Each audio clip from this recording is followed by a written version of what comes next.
Study IQ IAS, अब तैयारी हुई अफोर्डेबल। कितने बार हम इतिहास किसी फिल्मों के जरिए पढ़ेंगे, और अगर पढ़ते हैं और फिल्म्स हमें इतिहास के बारे में अवगत कराती है तो वो कितना सच और कितना झूठ होता है, इस पर हमेशा चर्चा होती है। तो आइए आज इसी बात पे चर्चा कर रहे हैं। एक सीरीज जो कि भारतीय इतिहास के बारे में हर जगह एक सेंटेंस बोलकर बता रही है that the history you should know and history which has not been taught to you. क्या एक्चुअली में that history has not been taught to you और that history that you should know. So Freedom at Midnight अगर आप देखते हैं तो कुछ सवाल आपके मन में आते हैं। सवाल नंबर 1, क्या पार्टीशन एक्चुअली इतना जल्दी हो रहा था और हमें इतनी जल्दी आजादी मिल रही थी? नंबर 1। नंबर 2, क्या ब्रिटेन नहीं बल्कि हमारे अपने लोग ही एक दूसरे के बीच में फाइट कर रहे थे? That's the third point. And the third one कि प्रिंसली स्टेट्स एक्चुअली कभी इंटरेस्टेड थे ही नहीं ज्वाइन करने में। कोई भी ऐसा भारतीय राजघराना नहीं था जो भारत में शामिल ही होना चाहता था। लापेर और कॉलिंस के ऊपर यह किताब जो आधारित है, इस पर से उठाकर एक वेब सीरीज को बनाया गया और यह बताया जा रहा है कि पार्टीशन बहुत जल्दी हुई, बहुत जल्दी हमें आजादी भी मिल गई। आजादी का डेट फिक्स हुआ था किसी और दिन और माउंटबेटन ने आकर उसे प्रीपोन कर दिया और इसी की वजह से इतनी सारी मारकाट, इतना ज्यादा बंटवारा और बंटवारे के साथ इतनी ज्यादा ब्लडशेड। Is this true? क्या ये सही है? एक एक करके हम इस चीज को देखते हैं, इस घटना को देखते हैं। Number 1, was partition hurried? क्या पार्टीशन बहुत जल्दी में हुआ था? आइए टाइम देखते हैं। 20 फरवरी 20th Feb इन 1947, सो 1947 का दूसरा महीना। हम सब जानते हैं कि अगस्त 15 को हमें आजादी मिली, तो उसी साल के क्रम को देखेंगे, क्रोनोलॉजी को देखेंगे। 20 तारीख को ब्रिटेन के प्राइम मिनिस्टर एटली एक स्टेटमेंट देते हैं और स्टेटमेंट देते हैं कि जून 1948, 30 जून से आगे नहीं बल्कि जून 1948 के आगे हम भारत को अपने पास नहीं रखेंगे, भारत आजाद होगा। और साथ ही साथ उन्होंने ये भी स्टेटमेंट दिया कि लॉर्ड माउंटबेटन जो है वो इंडिया में आएंगे। So here you can see prime minister Attlee making that statement. ठीक है, प्राइम मिनिस्टर एटली ने 1948 का समय दिया था। Prime minister Attlee was also the person who was from labour party. Winston Churchill जो भारत के जाने माने और पहले से अगेंस्ट रहने वाले प्राइम मिनिस्टर थे, वो कंजर्वेटिव पार्टी के थे और उन्होंने सेकेंड वर्ल्ड वॉर के दौरान भारत को अपने मुट्ठी से अलग नहीं होने दिया। Even during the time period of second world war he was very much sure कि हम भारत को ज्यादा लीवे नहीं देंगे। Will see that why. But prime minister Attlee was supposed to have a soft corner for India. Prime minister Attlee या उनकी labour party के बारे में, भारत के बारे में ज्यादातर यही कहा जाता था कि उनके भारत से रिश्ते बहुत मधुर और अच्छे हैं और वो इस पक्ष के बिल्कुल नहीं थे कि भारत को अब ब्रिटेन के अधीन एक भी दिन रहने देना चाहिए। So that was very clear. 8 मार्च यानी कि फरवरी के बाद जब मार्च की कांग्रेस वर्किंग कमेटी की बैठक होती है, यह कांग्रेस की सबसे शीर्ष, सबसे टॉप कमेटी हुआ करती थी। इस बैठक में कांग्रेस ने कह दिया साफ साफ कि जी ऐसा है, हम इंडिया को नॉन मुस्लिम एरियाज और मुस्लिम एरियाज में बांटने के लिए तैयार हैं। हम अब ज्यादा झगड़ा नहीं चाहते हैं मुस्लिम लीग से। This is happening even before Mountbatten can come. Now ये क्रोनोलॉजी लापेयर या कॉलिंस या आपको एक सीरीज नहीं बताती है, राइट? तो क्या माउंटबेटन के आने से पहले बंटवारा तय था? क्या ऐसा था? और इस अगर तय था तो इसकी वजह क्या थी? तो कांग्रेस वर्किंग कमेटी इस बात पर अपना रवैया साफ कर देती है that okay we are ready to see that division. उसके बाद आते हैं माउंटबेटन। माउंटबेटन आते हैं 2 मई डिकी बर्ड प्लान को लेकर। उनके एक चीफ ऑफ स्टाफ थे जिनका नाम था लॉर्ड इस्मे। लॉर्ड इस्मे माउंटबेटन के आने से पहले, माउंटबेटन के इंडिया आने से पहले उनका एक प्लान लेकर इंडिया आते हैं। This plan is called as Ismay plan और Dickie Bird plan. Dickie Bird plan के अनुसार उन्होंने एक दिन तय किया था और वो दिन के हिसाब से उन्होंने कहा कि हम अचानक से इंडिया से अपना सारा सामान पैक करेंगे। जिसको यूनियन बनाना है वो यूनियन बना सकता है, जिसको प्रोविंस बनाना है वो प्रोविंस बना सकता है, जिसको सेंटर में बैठकर संविधान बनाना है वो संविधान बना सकता है, जिसको अलग रहकर संविधान बनाना है वो भी संविधान बना सकता है, और फिर ब्रिटिशर्स भारत को छोड़ देंगे। This was a dickey Bird plan. जब जवाहरलाल नेहरू को यह प्लान पता चलता है तो वो इसके खिलाफ वॉयलेंटली रिएक्ट करते हैं। This is the very first reaction, जिसके बारे में बहुत सारी किताबें और इस सीरीज में भी बताया गया कि जवाहरलाल नेहरू रात भर सो नहीं पाए, बिकॉज बात एकदम क्लियर थी कि ब्रिटिशर्स भारत को खस्ता हाल में ही छोड़कर जाने वाले थे। जो जैसा मन करेगा वैसा रहेगा। भारत के बहुत सारे टुकड़े हो सकते थे ऐसे में, because there was not just one party, there were multiple parties. और नेहरू ने कहा कि जब ब्रिटिशर्स ने इतने साल राज्य किया है तो ब्रिटिशर्स की यह जवाबदेही है कि वो एक सरकार के साथ संविधान सभा और संविधान सभा के साथ आगे का आईन या संविधान बनाकर जाए कि जिस प्रकार से कॉन्स्टिट्यूएंट असेंबली बैठेगी, प्रिंसली स्टेट्स पार्टिसिपेट करेंगे कि नहीं करेंगे, ये सारी चीजें क्लियर होनी चाहिए। So Nehru was very much clear with that. And then comes what you call as 3 June. उसके बाद में 3 जून का प्लान आता है माउंटबेटन का। माउंटबेटन प्लान में ये फिर बाद में क्लियर होता है कि ठीक है सर, हम इंडिया और पाकिस्तान को अलग अलग करेंगे। इसके लिए एक बाउंड्री कमीशन सेटअप की जाएगी। बाउंड्री कमीशन के अध्यक्ष होंगे साइरिल रैडक्लिफ। यहां पर आप ये पिक्चर देख सकते हैं where he is sitting there with Jinnah and Nehru. So even before Mountbatten came, Congress and the Muslim League had decided on this connectively against the wishes of Gandhi. ये चीज बहुत क्लियर थी कि गांधी के विशेस के खिलाफ जाकर कांग्रेस की शीर्ष नेतृत्व, जिसमें पंडित नेहरू, जिसमें सरदार पटेल भी थे, दे डिसाइडेड दैट अब हमें मारकाट नहीं करनी है। We will decide on an amicable issue. अगर बंगाल और नॉर्थ वेस्टर्न फ्रंटियर प्रोविंस में, यानी कि आज के अविभाजित पंजाब में और अविभाजित बंगाल में, अगर मुस्लिम लीग को ज्यादा सीटें मिली और मुस्लिम लीग चाहती है कि वो बंटवारा करे, तो ठीक है, वहां की असेंबलीज निर्णय ले सकती हैं। माउंटबेटन फिर बाद में आकर इस निर्णय पर अपना सील लगाते हैं। तो बातें बहुत ऊपर नीचे कहीं गई हैं, राइट। क्रोनोलॉजी हमें यह बात समझाती है दैट कांग्रेस या इंडिया के पार्टीज ने यह डिसीजन पहले लिया था, माउंटबेटन के आने से पहले। माउंटबेटन प्लान आता है। माउंटबेटन प्लान बस एक चीज चेंज करता है, और वो ये है कि उन्होंने प्रिंसली स्टेट्स को कहा कि या तो उन्होंने इंडिया ज्वाइन करना है या उन्हें पाकिस्तान ज्वाइन करना है। That he did in a certainty, जो कि इससे पहले किसी भी ब्रिटिशर्स ने प्रिंसली स्टेट्स को नहीं कहा था। तो पहला सवाल हल हुआ कि क्या पार्टीशन एक्चुअली इतना जल्दी में चल रहा था जैसे हमें बताया गया है? नहीं।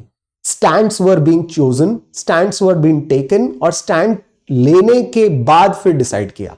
तो बात होती है कि why 15th of August, why not wait till 1948 जैसा कि ब्रिटिश प्राइम मिनिस्टर ने कहा था।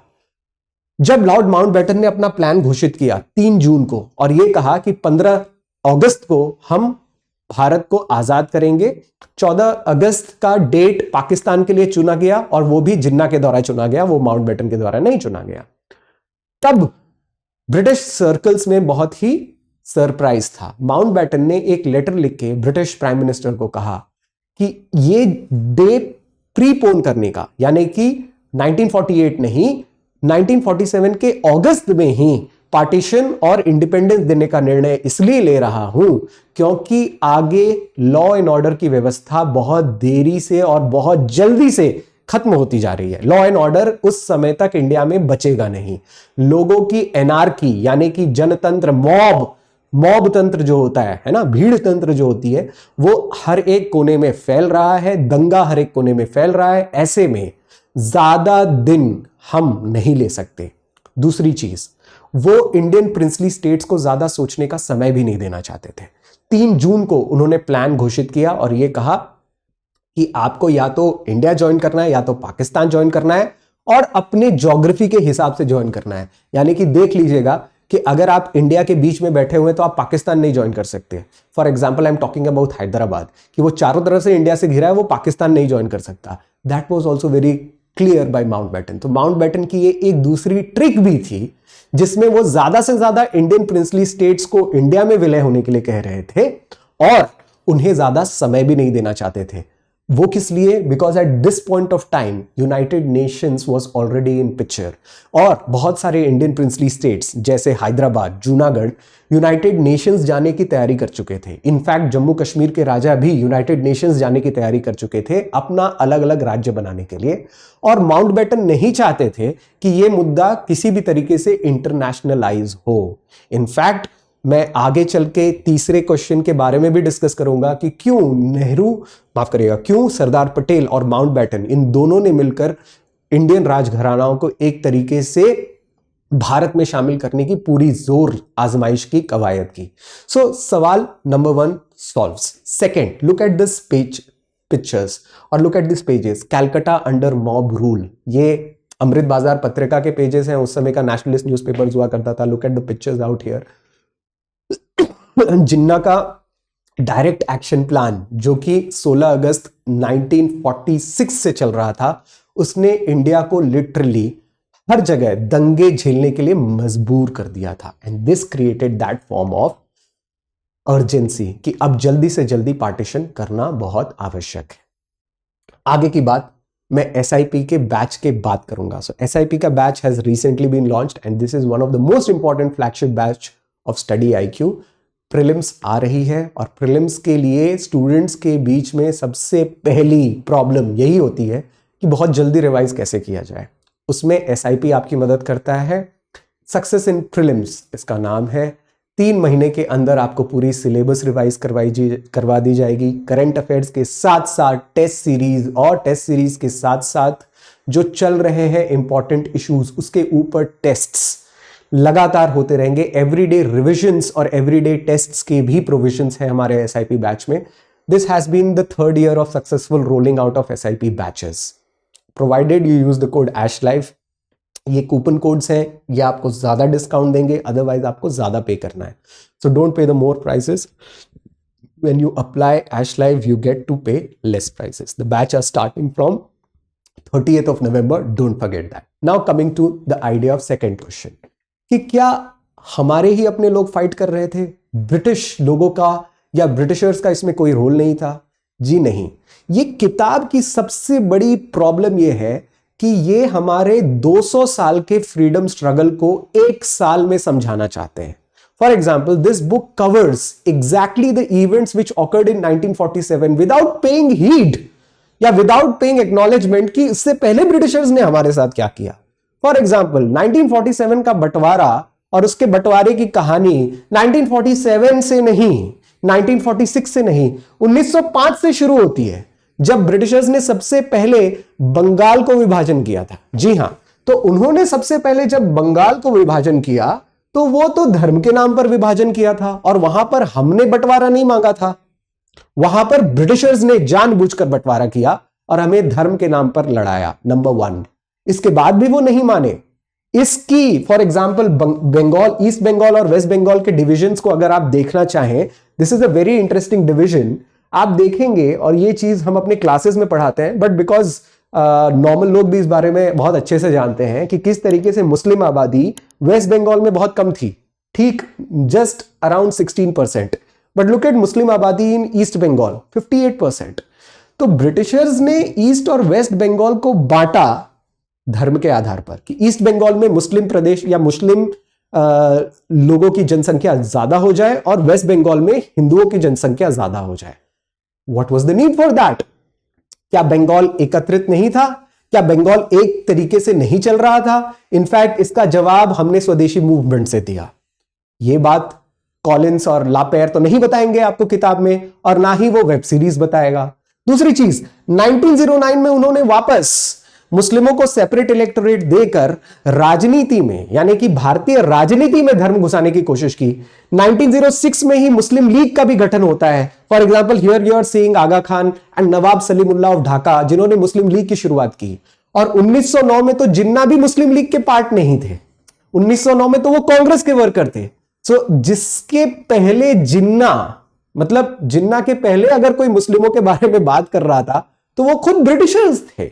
और अब 1947 में एक वेब सीरीज के माध्यम से आपको और हमको बताया जाता है कि ब्रिटेन नहीं, हम और हमारे लोग ही एक दूसरे से फाइट कर रहे थे, और उसका जनक कौन था? वो फाइट करने वाला या उस कम्युनलाइजेशन की बीज बोने वाला कौन था? अंग्रेज थे, राइट? तो मैंने आपको 2 एग्जाम्पल दिए, एक और एग्जाम्पल देता हूं। 1940 को भी लाहौर रेजोल्यूशन पास होता है, किसके द्वारा? मुस्लिम लीग द्वारा। और मुस्लिम लीग के लाहौर रेजोल्यूशन पास करने के टाइम पे यह कहा जा रहा था कि हमें 2 नेशन चाहिए, हमें 2 राष्ट्र चाहिए। तब ब्रिटिशर्स कहां थे? अगर उन्हें उतनी ही चिंता थी भारतीय अखंडता की, तो तब वो कहां थे? बिकॉज इस समय कांग्रेस ने भी इसकी ऑपोजिशन की थी, और इसी समय ब्रिटिशर्स ने ऑगस्ट ऑफर लॉन्च कर दिया। ऑगस्ट ऑफर वायसरॉय लिनलिथगो का लाया हुआ ऑगस्ट ऑफर था, जिसमें उन्होंने एक तरीके से मुस्लिम लीग को वीटो दे दी और यह कहा कि आगे फ्यूचर में कभी भी कोई संविधान बनेगा तो वो मुस्लिमों के हामी के बिना या माइनॉरिटी के एसेंट के बिना नहीं बन सकता। यानी कि पूरी की पूरी मेजॉरिटी या पूरे के पूरे इंडियन नेशनलिज्म को मुस्लिम लीग के हवाले कर दिया गया कि अगर आप नहीं कहेंगे तो भारतीय संविधान भी नहीं बनेगा। ये करवाने वाले कौन थे? ये भी ब्रिटिशर्स थे। तो 1947 में अगर हिंदू और मुसलमानों के बीच में दंगा होता है तो उस दंगे को करवाने वाले और कोई नहीं, ब्रिटिशर्स थे। और आप अपना हाथ या पल्ला इस बात से नहीं झाड़ सकते कि जी हम तो दंगा नहीं, हम तो दंगा रुकवा रहे थे। So that needs to be put up in the right context and the right situation. यही मैंने कहा, इस किताब की सबसे बड़ी खामी यही है कि ये 1947 को 1947 के घटनाओं से ही जज कर रहा है। That's not the case. Finally एक लास्ट चीज, क्या प्रिंसली स्टेट्स एनकरेज नहीं थे भारतीय संघ को ज्वाइन करने के लिए? ऐसा बिल्कुल था नहीं, बिकॉज कभी भी ब्रिटिशर्स ने प्रिंसली स्टेट को इंडियन नेशनलिज्म के साथ जुड़ने ही नहीं दिया, भारतीय राष्ट्रवाद के साथ जुड़ने ही नहीं दिया। फॉर एग्जाम्पल 1935 एक्ट जब आया, जब 1935 में एक नया एक्ट आ रहा था, भारत में फेडरेशन बन रही थी, तब ब्रिटिशर्स ने प्रिंसली स्टेट्स को, यहां पर आप पिक्चर देख रहे हैं प्रिंसेस चेंबर्स का, और यहां पर वॉइसरॉय बैठे हैं, और प्रिंसेस को काफी अच्छे से ट्रीट किया जाता था by Britishers. Look at their दोहरापन। तो हुआ क्या कि 1935 में जब उन्होंने नया एक्ट लाया तो ब्रिटिशर्स ने कहा Indian princely states are free to either join the union और नॉट टू ज्वाइन। उन्होंने तब उन्हें मौका दिया था कि या तो आपको ज्वाइन करना है तो ज्वाइन कर लीजिए, नहीं करना है तो आप पे कोई प्रॉब्लम नहीं है। तो ऑब्वियसली कोई भी प्रिंसली स्टेट ज्वाइन नहीं करेगा बिकॉज उनकी आजादी छिन जाएगी। सेकेंड, कांग्रेस का कोई भी सेशन, एक भी सेशन किसी भी प्रिंसली स्टेट में होने नहीं दिया जाता था। प्रिंसली स्टेट्स यानी कि भारतीय रजवाड़े, फॉर एग्जांपल बड़ौदा, ग्वालियर, हैदराबाद, जम्मू कश्मीर, श्रीनगर, यहां पर आप कांग्रेस का कोई सेशन होता हुआ देखेंगे ही नहीं। यानी कि जब भारतीय राष्ट्रवाद चल रहा था, जब इंडियन फ्रीडम स्ट्रगल चल रहा था, तो इंडियन प्रिंसली स्टेट्स को उससे अलग रखा गया, जबरन अलग रखा गया। It was in 1937, as late as 1937 कि प्रजा राज्य मूवमेंट स्टार्ट होती है। यानी कि प्रजा को भी और प्रजामंडल मूवमेंट यानी कि भारतीय रजवाड़ों को भी इंडियन नेशनल मूवमेंट में शामिल करना है, यह कहकर कांग्रेस एक नया मूवमेंट स्टार्ट करती है, प्रजा राज्य मूवमेंट। उसके बाद हैदराबाद में, तेलंगाना में, जम्मू कश्मीर में, बड़ौदा में, ट्रावनकोर में, भोपाल में भारतीय राष्ट्रवाद की गूंज उठती है कि नहीं, ये इंडियन डायनेस्टीज हैं, इन्हें इंडिया में ही शामिल होना चाहिए। So that's what I tell you. इस किताब का और इस वेब सीरीज का मेन पॉइंट ये रहता है कि कैसे इंडियन प्रिंसेस को एग्जॉटिफाई किया जाए कि हाँ, इंडियन प्रिंसेस 50 शादी करते थे, वो बहुत अय्याश थे, वो एक्सेट्रा एक्सेट्रा। उनके बारे में एक ऐसी एग्जॉटिक फैक्ट्स बताना जो वेस्टर्न्स या अंग्रेजों को सूट करे। फॉर एग्जाम्पल माउंटबेटन और पटेल का जितना बड़ा योगदान है, हम सब पटेल के योगदान को जानते हैं, सरदार पटेल के योगदान को in unifying the Indian princely states, but not many people know that some states like Bhopal और जोधपुर, जो कि भारतीय संविधान या भारतीय यूनियन से जुड़ने के लिए बिल्कुल तैयार नहीं थे, माउंटबेटन ने उन राजाओं का गला पकड़कर लिटरली उन्हें इंडियन यूनियन में शामिल किया है। In fact many a times it has been seen that how recalcitrant rulers या जो रूलर्स इंडियन यूनियन में नहीं शामिल होना चाहते थे, जैसे ट्रैवनकोर के रूलर हो गए, भोपाल के भी हो गए, जोधपुर के भी हो गए, जूनागढ़ के भी हो गए, तो इन रूलर्स को वाइसरॉय की तरफ से दबाव दिया जाता था और उसमें माउंटबेटन पूरी तरीके से इंडिया के साथ देते थे और पटेल अपना काम करते गए। So they were the real heroes of uniting India. तो बात यह है कि ये किताब लिखी फिर क्यों गई? 1974 में जब ये किताब लिखी जाती है, फ्रीडम एट मिडनाइट, इसका बहुत कंट्रोवर्सीज राइज होते हैं। नंबर 1, ये किताब एक्चुअली माउंटबेटन के डिसीजंस को व्हाइट वॉश करने के लिए लिखी गई। सबसे पहला माउंटबेटन की गलती ये जरूर थी कि उन्होंने बाउंड्री कमीशन जब सेटअप किया और वेस्टर्न बाउंड्री जब बन रही है, यानी कि जब पंजाब विभाजित हो रहा है, तो उसका विभाजन ठीक तरीके से नहीं किया गया। जो रेडक्लिफ लाइन है, यानी कि जो आज के पाकिस्तानी पंजाब और इंडियन पंजाब को बांटती है, that is completely unnatural, that is completely unjustified. उसके वजह से जो millions and millions of refugees मारे गए, कत्ल किए गए और पंजाब से फिर इंडिया है, उन पर बहुत ज्यादा दबाव, सोशल, इकोनॉमिकल, पॉलिटिकल दबाव रहा। इस डिसीजन को व्हाइट वॉश करने के लिए यह किताब लिखी गई। Second, to exotize Indian princes and show them as savages or something exotic. For example, कुछ इंडियन प्रिंसेस के बारे में काफी ही वॉयरिस्टिक फैक्ट्स लिखे गए, ऐसे फैक्ट्स लिखे गए जिसका कोई मतलब नहीं है, जिसकी कोई यूज नहीं है। फॉर एग्जाम्पल, उन्होंने महाराजा ऑफ पटियाला के बारे में ये कहा कि वो एक प्रकार के सेक्स मैनियाक थे, या उन्होंने अलवर के राजघरानों के बारे में बहुत बुरा भला कहा। उन्होंने वीर सावरकर के बारे में भी और उनके पर्सनल रिलेशनशिप नाथूराम गोडसे के साथ के पर्सनल रिलेशनशिप्स के बारे में भी बहुत ऊपर नीचे उल्टा सीधा कहा, जिसका कोई सोर्स ऑफ ऑथेंटिसिटी नहीं है। दिस क्रिएटेड अननेसेसरी कंट्रोवर्सीज, और ऐसी कंट्रोवर्सीज इसलिए बनाई जाती हैं so that they can sell the books at that point of time. ऐसी किताब जिसका क्रिटिसिज्म दे दिया गया है और बार बार दिया जाता है, अगर उस किताब को 1947 के एक्चुअल हिस्ट्री या स्टोरी के तहत कहकर बताया जाए तो obviously that doesn't sound well. It discredited Indian freedom movement achievements before 1947। तो जो 1947 से पहले उनका मूवमेंट का अचीवमेंट था, उसको भी डिस्क्रेडिट किया गया, राइट? बिकॉज 1909 में क्या हुआ, 1942 में क्या हो रहा है, 1900 में क्या हो रहा है, 1915 में क्या हो रहा है, 1905 का स्वदेशी मूवमेंट क्या हो रहा है, उस बारे में कोई चर्चा नहीं की गई इस किताब में। यानी कि जो कुछ भी हुआ वो क्या सिर्फ 1947 में हो रहा था? ऐसा कुछ नहीं है। So that is why this book needs to be criticised as well as critically read. Of course, not all books are bad. Everything is supposed to be read. I hope you enjoyed this session. जाते जाते मैं long term batch के लिए भी बोलना चाहूंगा आपको that we have our long term batch, the P2I long term batch, जो कि 2026 के स्टूडेंट्स जो तय कर रहे हैं अपने एग्जाम को देने के लिए, वो स्टार्ट कर सकते हैं. Use the code ASHLIVE again. This is a long term batch, so you will be having a validity of 2 years. That is why the price is around 34,000. But if you use the code ASHLIVE, you will get the maximum discount there. I hope you enjoyed the series. If you want something more, or if you have any suggestions, please join the Telegram group. Or if you have any questions, I'm more than happy to guide you on that. Thank you for watching. Study IQ IAS. अब तैयारी हुई affordable.